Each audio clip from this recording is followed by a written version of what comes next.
এখন বাজে রাত্রি 12টা 12। দারুণ টাইম, 12টা 12, রাত্রি 12টা 12, দিন 12টা 12 নয়। সবাই নিশ্চয়ই এখন কেউ ঘুমোচ্ছে, কেউ ফেসবুক করছে, কেউ ইনস্টা করছে, কেউ হোয়াটসঅ্যাপ করছে, আর আমি কি করছি বলো তো? এরকম আমি এখন আইসক্রিম খাবো, গলা ব্যথা তাও খাবো। শীতকালে আইসক্রিম খাওয়ার মধ্যে একটা আলাদা মজা আছে, বুঝলে তো?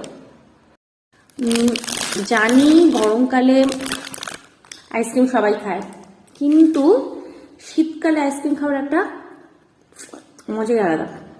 আমার তো দারুণ লাগে। আর আমার বড় সেরকম, মানে শীতকাল হলেই ওর আইসক্রিম আনার ধুমটা বেড়ে যায়। কিন্তু আমার বরের আলাদা ব্যাপার, মানে নিজে যেহেতু আইসক্রিম খেতে খুব ভালোবাসে, আইসক্রিমটা মোটামুটি ফ্রিজে ভর্তি থাকে। তো রাত্রিবেলা প্রচুর ইচ্ছে হলো আইসক্রিমটা খাই।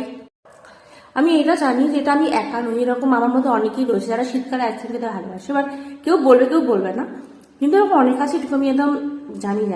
তো দেখি, সাহস করে বলো তো তোমরা কি আমার মতন এরকম শীতকালে আইসক্রিম খেতে ভালোবাসো? মানে আমি গরমকালে খাই, কিন্তু বেশি কোল্ড ড্রিঙ্কসটা খেতে তখন বেশি ভালো লাগে, আর শীতকালে আইসক্রিমটা খেতে ভালোবাসি।